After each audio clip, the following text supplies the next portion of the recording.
ಪ್ರಿಯ ಸ್ಪರ್ಧಾರ್ಥಿಗಳೇ, ಕನ್ನಡದಲ್ಲಿ current affairs ಅನ್ನು ಪ್ರಸ್ತುತಿಪಡಿಸುವ India for ನ ಕರೆಂಟ್ ಅಫೇರ್ಸ್ ಸೀರೀಸ್ಗೆ ನಿಮ್ಮೆಲ್ಲರಿಗೂ ಸ್ವಾಗತ. ನಾನು ಶಿವಲಿಂಗಯ್ಯ.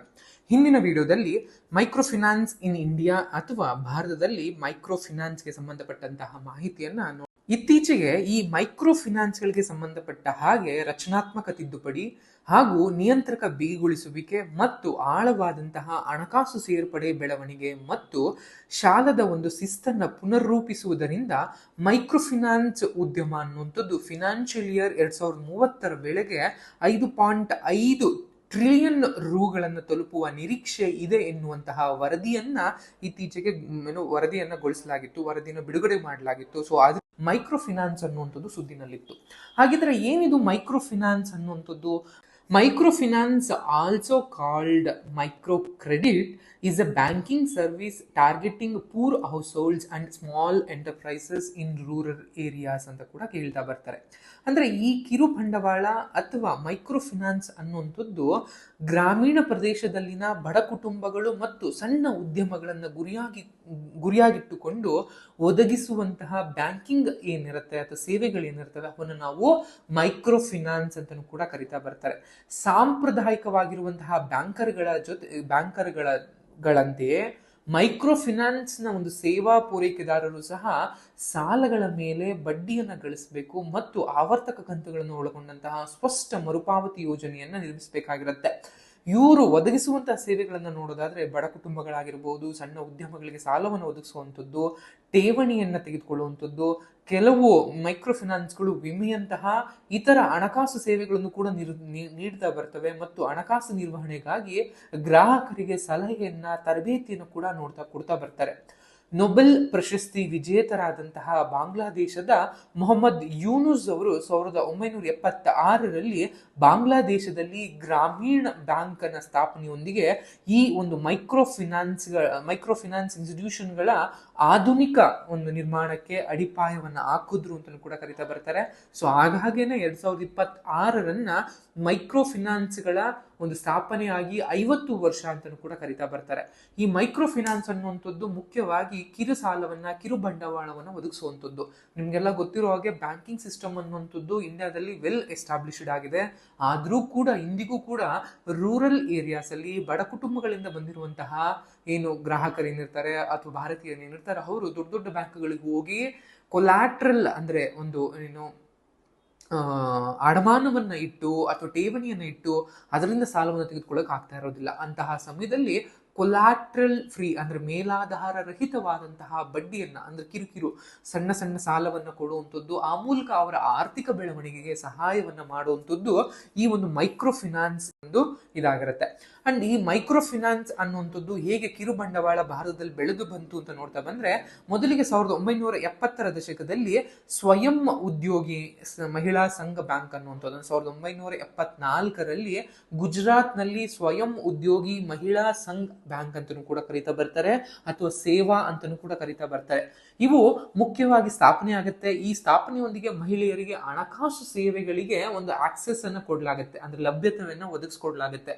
ಆ ಮೂಲಕ ಮಹಿಳೆಯರ ಒಂದು ಎಂಪವರ್ಮೆಂಟ್ ಅಥವಾ ಸಬಲೀಕರಣಗೊಳಿಸುವಂತಹ ಗುರಿಯನ್ನ ಇದು ಹೊಂದಿತ್ತು.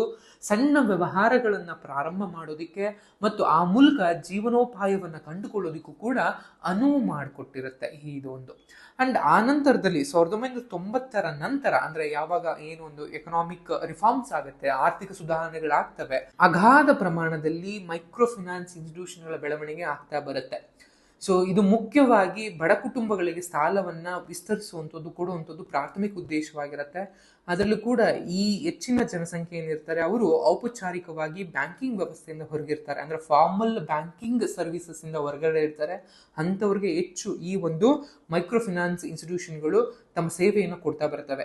ಅದರಲ್ಲಿ ಮುಖ್ಯವಾಗಿರುವಂಥದ್ದು ನಬಾರ್ಡ್ ಸ್ಥಾಪನೆ ಮಾಡಿದಂತಹ ಸೆಲ್ಫ್ ಹೆಲ್ಪ್ ಗ್ರೂಪ್ಗಳನ್ನುವಂಥದ್ದು, ಕನ್ನಡದಲ್ಲಿ ಸ್ವಸಹಾಯ ಗುಂಪುಗಳು ಅಂತ ಕರಿತಾ ಬರ್ತವೆ. ಇಂದಿಗೂ ಕೂಡ ಹಳ್ಳಿಗಳಲ್ಲಿ ನಾವು ಸಂಘಗಳು ಅಂತಲೂ ಕೂಡ ಕರ್ಕೊಂಡಿರ್ತಾರೆ, ಅಥವಾ ಇದನ್ನ ಸ್ವಸಹಾಯ ಸಂಘಗಳು ಅಂತಲೂ ಕೂಡ ಕರಿತಾ ಬರ್ತಾರೆ, ಸೆಲ್ಫ್ ಹೆಲ್ಪ್ ಗ್ರೂಪ್ಗಳಂತಲೂ ಕೂಡ ಕರಿತಾ ಬರ್ತಾರೆ. ಇಲ್ಲಿ ಸಣ್ಣ ಸಣ್ಣ ಪ್ರಮಾಣದಲ್ಲಿ ಉಳಿತಾಯವನ್ನು ಮಾಡುವಂಥದ್ದು, ಅದ್ರ ಜೊತೆಗೆ ಸಾಲವನ್ನು ತೆಗೆದುಕೊಂಡು ಅದನ್ನು ಮರುಪಾವತಿಯನ್ನು ಕೊಡೋದ್ರ ಮೂಲಕ ತಮ್ಮ ಆರ್ಥಿಕ ಬೆಳವಣಿಗೆಯನ್ನು ಕಾಣ್ತಾ ಬರುವಂಥದ್ದು. ಸೊ ಈ ಒಂದು ಸ್ವಸಹಾಯ ಗುಂಪುಗಳ ಒಂದು ಹೊರಹೊಮ್ಮಿಕೆ ಅನ್ನುವಂಥದ್ದು ಈ ಒಂದು ಮೈಕ್ರೋ ಫಿನಾನ್ಸ್ಗಳಾಗಿರ್ಬೋದು ಇವನ್ನ ಹೆಚ್ಚು ಪ್ರಮಾಣದ ಬೆಳವಣಿಗೆ ಮಾಡ್ತಾ ಬರುತ್ತೆ. ಅಂಡ್ ಇದ್ರ ಜೊತೆಗೆ ಸ್ವರ್ಣ ಜಯಂತಿ ಗ್ರಾಮ ಸ್ವರೋಜ್ಗಾರ್ ಯೋಜನೆ ಅಂತ ಏನಿದೆ, ಇದು ಕೂಡ ಒಂದು ಟೈಪ್ ಅಲ್ಲಿ ಮೈಕ್ರೋ ಫಿನಾನ್ಸ್ ಇನ್ಸ್ಟಿಟ್ಯೂಷನ್ ಆಗಿ ಕೂಡ ವರ್ಕ್ ಮಾಡ್ತಾ ಬರುತ್ತೆ. ಅಂಡ್ ಪ್ರಸ್ತುತವಾಗಿ ಅದ್ರ ಗಾತ್ರ ಹೇಗಿದೆ ಅಂತ ನೋಡ್ತಾ ಬಂದ್ರೆ ಒಟ್ಟಾರೆಯಾಗಿ 12-14 ಕೋಟಿ ಕುಟುಂಬಗಳಿಗೆ ಸೇವೆಯನ್ನು ಸಲ್ಲಿಸ್ತಾ ಇದೆ. ಸುಮಾರು 7 ಲಕ್ಷ ಕೋಟಿಗೂ ಹೆಚ್ಚು ಬಾಕಿ ಬಂಡವಾಳವನ್ನು ಹೊಂದಿದೆ. ಇದರಲ್ಲೂ ಕೂಡ ಸುಮಾರು 4 ಲಕ್ಷ ಕೋಟಿಯಷ್ಟು ಜಂಟಿ ಹೊಣೆಗಾರಿಕೆಯನ್ನ ಹೊಂದಿದೆ ಅನ್ನುವಂಥದ್ದು ಕೂಡ ನಾವು ನೋಡ್ತಾ ಬರ್ತೀವಿ. ಪ್ರಮುಖ ನಿರ್ಣಾಯಕ NBFC ಅಥವಾ ನಾನ್ ಬ್ಯಾಂಕಿಂಗ್ ಫಿನಾನ್ಷಿಯಲ್ ಸೆಕ್ಟರ್ಸ್ ಅಥವಾ ಏನಿರ್ತವೆ ಅಥವಾ ನಾನ್ ಬ್ಯಾಂಕಿಂಗ್ ಕಂಪನಿಗಳೇನಿರ್ತವೆ ಅವುಗಳನ್ನ ನೋಡ್ತಾ ಬಂದಾಗ ಮುಖ್ಯವಾಗಿರುವಂಥದ್ದು ಈ ಒಂದು MFIಗಳಾಗಿರ್ಬೋದು, ಬ್ಯಾಂಕ್ಗಳಾಗಿರ್ಬೋದು ಅಥವಾ ಸ್ಮಾಲ್ ಫಿನಾನ್ಷಿಯಲ್ ಬ್ಯಾಂಕ್ಗಳಾಗಿರ್ಬೋದು, ಇವೆಲ್ಲವೂ ಕೂಡ ಇದಾವೆ. ಸೊ ಭಾರತದ ಒಂದೆಲ್ಲ ಕಿರುಬಂಡವಾಳ ಅಥವಾ ಮೈಕ್ರೋ ಫಿನಾನ್ಸ್ ಇದ್ರೂ ಕೂಡ ಅದ್ರ ಒಂದಷ್ಟು ಸಮಸ್ಯೆಗಳನ್ನ ಎದುರಿಸ್ತಾ ಇದ್ದಾವೆ.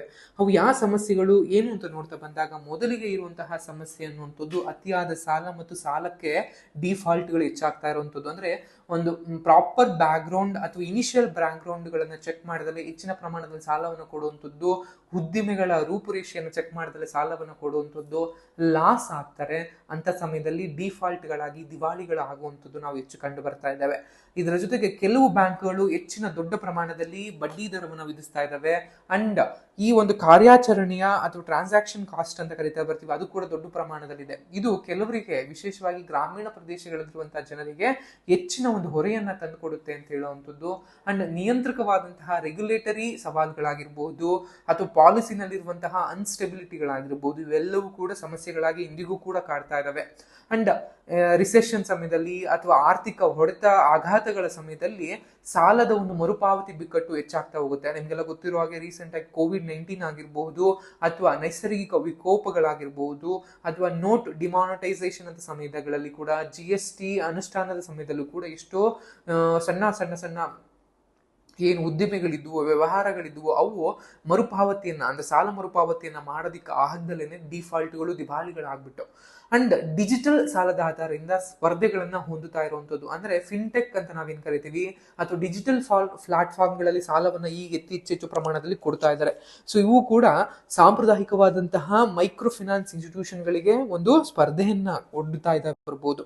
ಈ ಎಲ್ಲಾ ಸಮಸ್ಯೆಗಳಿದ್ರೂ ಕೂಡ ಈ ಸಮಸ್ಯೆಯಿಂದ ಹೇಗೆ ಬೆಳವಣಿಗೆ ಕಾಣುವಂಥದ್ದು ಅಥವಾ ಅಭಿವೃದ್ಧಿನ ಕಾಣುವಂಥದ್ದು ಅಂತ ನೋಡ್ತಾ ಬಂದಾಗ ಮೊದಲಿಗೆ ಡಿಜಿಟಲ್ ಮತ್ತು ಫಿನ್ಟೆಕ್ ಗಳನ್ನ ಇಂಟಿಗ್ರೇಟ್ ಅನ್ನ ಮಾಡುವಂಥದ್ದು, ಏಕೀಕರಣವನ್ನ ವಿಸ್ತರಿಸುವಂಥದ್ದು. ಅಂದ್ರೆ ಈ AI ಆಗಿರ್ಬೋದು, ಮಿಷಿನ್ ಲರ್ನಿಂಗ್ ಆಗಿರ್ಬೋದು, ಡೇಟಾ ಅನಾಲಿಸಿಸ್ ಆಗಿರ್ಬೋದು, ಇವನ್ನೆಲ್ಲವನ್ನ ಬಳಸ್ಕೊಂಡು ಕ್ರೆಡಿಟ್ ಮೌಲ್ಯಮಾಪನವನ್ನ ಮಾಡುವಂಥದ್ದು, ಅಪಾಯವನ್ನ ಕಡಿಮೆ ಮಾಡುವಂಥದ್ದು, ಕಾರ್ಯಾಚರಣೆಯ ಒಂದು ದಕ್ಷತೆಯನ್ನು ಹೆಚ್ಚಳ ಮಾಡುವಂಥದ್ದು ಕೂಡ ನಾವು ನೋಡಬರಬಹುದು. ಗ್ರಾಮೀಣ ಮತ್ತು ಕೃಷಿ ಹಣಕಾಸಿನ ಮೇಲೆ ಹೆಚ್ಚು ಗಮನವನ್ನ ಹರಿಸುವಂಥದ್ದು, ಅಂದ್ರೆ ಗ್ರಾಮೀಣ ಅಭಿವೃದ್ಧಿ ಮತ್ತು ಆರ್ಥಿಕ ಸೇರ್ಪಡೆ ಅಂದ್ರೆ ಎಕನಾಮಿಕ್ ಇನ್ಕ್ಲೂಷನ್ ಅಂತ ನಾವೇನ್ ಕರಿತೀವಿ ಅದ್ರ ಕಡೆಗೆ ಹೆಚ್ಚು ಒತ್ತನ್ನು ಕೊಡಬೇಕಾಗಿರುತ್ತೆ. ಮಹಿಳಾ ಕೇಂದ್ರಿತವಾದಂತಹ ಏನು ಕಿರುಬಂಡ ಸಂಸ್ಥೆಗಳಿರ್ತವೆ, ಉದ್ಯಮಗಳಿರ್ತವೆ, ಅವುಗಳಿಗೆ ಹೆಚ್ಚು ಪ್ರೋತ್ಸಾಹವನ್ನು ಕೊಡೋದಾಗಿರ್ಬೋದು. ಸುಸ್ಥಿರ ಮತ್ತು ಪ್ರಭಾವ ಚಾಲಿತ ಕಿರುಬಂಡವಾಳವನ್ನು ಕೊಡುವಂಥದ್ದು, ಅಪಾಯ ನಿರ್ವಹಣೆ ಮತ್ತು ಕ್ರೆಡಿಟ್ ಬ್ಯೂರೋ ಸಮನ್ವಯವನ್ನು ಕೂಡ ನಾವು ಬಲಪಡಿಸುವಂತಹ ಕೆಲಸಗಳನ್ನ ಆಗ್ಬೇಕಾಗಿರುತ್ತೆ. ಕ್ರೆಡಿಟ್ ಬ್ಯೂರೋ ಅಂತ ಬಂದಾಗ ಸಿವಿಲ್ ಆಗಿರ್ಬೋದು ಅಥವಾ ಈಕ್ವಿಫ್ಯಾಕ್ಸ್ ಆಗಿರಬಹುದು, ಇಂತಹ ವರ್ಧಿತ ಸಮನ್ವಯವನ್ನ ಅತಿಯಾದ ಸಾಲವನ್ನ ಕೊಡೋದ್ರ ಮೂಲಕ ತಡೆಗಟ್ಟಬಹುದು. ಅಂಡ್ ಅಪಾಯ ಆಧಾರಿತ ಬೆಲೆ ಮಾದರಿಗಳನ್ನ ಅಥವಾ AI ಚಾಲಿತ ಕ್ರೆಡಿಟ್ ಮೇಲ್ವಿಚಾರಣೆ ಡಿಫಾಲ್ಟ್ ಗಳನ್ನು ಕೂಡ ನಾವು ಮತ್ತಷ್ಟು ಕಡಿಮೆಯನ್ನ ಮಾಡ್ತಾ ಬರಬಹುದು. ಕಿರುಬಂಡವಾಳವನ್ನ ಬಲಪಡಿಸೋದಿಕ್ಕೆ ಸರ್ಕಾರ ಯಾವೆಲ್ಲ ಕ್ರಮಗಳನ್ನ ತೆಗೆದುಕೊಂಡಿದೆ? ಏಕೆಂತಂದ್ರೆ ಈ ಕಿರುಬಂಡವಾಳ ಅನ್ನುವಂಥದ್ದು ಮಧ್ಯಮ ಒಂದು ಜನಸಂಖ್ಯೆ ಆಗಿರ್ಬೋದು ಅಥವಾ ಕೆಳವರ್ಗದ ಜನಸಂಖ್ಯೆಗಳಾಗಿರ್ಬಹುದು, ಮಹಿಳೆಯರಿಗಾಗಿರ್ಬಹುದು, ಬಡ ಕುಟುಂಬಗಳಿಗಾಗಿರ್ಬಹುದು, ತಮ್ಮ ಸಣ್ಣ ಉದ್ದಿಮೆಗಳನ್ನ ಶುರು ಮಾಡೋದಕ್ಕೆ ಸಹಾಯವನ್ನ ಕೊಡ್ತಾ ಇರುತ್ತೆ. ಸೊ ಇಂತಹ ಸಂಸ್ಥೆಗಳು ದೇಶದ ಆರ್ಥಿಕ ಬೆಳವಣಿಗೆಗೆ ಅಥವಾ ಎಕನಾಮಿಕ್ ಡೆವಲಪ್ಮೆಂಟ್ಗೆ ತುಂಬಾನೇ ಮುಖ್ಯ ಆಗಿರುತ್ತೆ.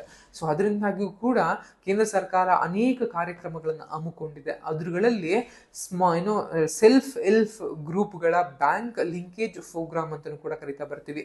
ಈ ಸ್ವಸಹಾಯ ನೀಡುವಂತ ಸಾಲದ ಪ್ರಮಾಣ ಏನಿರುತ್ತೆ ಅದನ್ನ ಹೆಚ್ಚಳ ಮಾಡೋದಿಕ್ಕೆ ಅಥವಾ ಆದಾಯ ಗಳಿಸಿದ ಚಟುವಟಿಕೆಗಳಿಂದ ಸಾಲ ನೀಡುವ ಮಾದರಿಯನ್ನ ಮಾರ್ಪಡಿಸುವಂಥದ್ದು.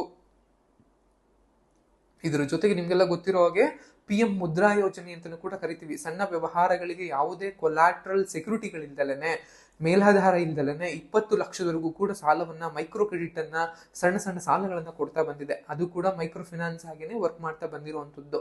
ಅಂಡ್ RBI ನಿಂದನೂ ಕೂಡ ಕಿರುಬಂಡವಾಳ ಸಾಲಗಳಿಗೆ ನಿಯಂತ್ರಿತ ಚೌಕಟ್ಟು ಅಂತ ಕರೀತೀವಿ. ರೆಗ್ಯುಲೇಟರಿ ಅಥವಾ ಇದನ್ನ ಕಂಟ್ರೋಲ್ ಮಾಡುವಂಥದ್ದು, ರೆಗ್ಯುಲೇಟ್ ಮಾಡುವಂಥದ್ದು RBI ಆಗಿರುತ್ತೆ.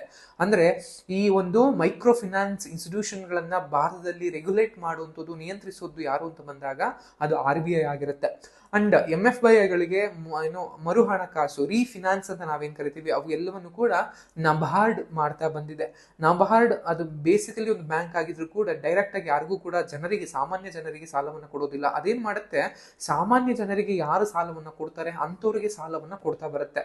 ಸೊ ಈ ರೀತಿಯಾದಂತಹ ನಬಾರ್ಡ್ನ ಒಂದು ಸಾಧನೆಗಳಾಗಿರ್ಬೋದು, ಇವೆಲ್ಲವೂ ಕೂಡ ಕೇಂದ್ರ ಸರ್ಕಾರ ಒಂದಷ್ಟು ಕಾರ್ಯಕ್ರಮಗಳನ್ನ ಹಮ್ಮಿಕೊಂಡು ಆ ಮೂಲಕ ಬಡವರ ನೆಲೆಕೇನೋ ಕೆಳ ಹಂತದ ಒಂದು ವ್ಯವಹಾರ ಉದ್ಯಮಗಳ ಸ್ಥಾಪನೆಗೆ ಹೆಚ್ಚು ಒತ್ತನ್ನು ಕೊಡ್ತೀವಿ. ಇಷ್ಟು ಮೈಕ್ರೋ ಫಿನಾನ್ಸ್ ಸಂಬಂಧಪಟ್ಟಂತಹ ಮಾಹಿತಿ. ಈ ಮಾಹಿತಿ ಇಷ್ಟ ಆಗಿದೆ ಅಂತ ಭಾವಿಸ್ತಾ ಈ ವಿಡಿಯೋ ನಿಮಗೆ ಎಂಡ್ ಮಾಡ್ತಾ ಇದ್ದೀನಿ. Thank you.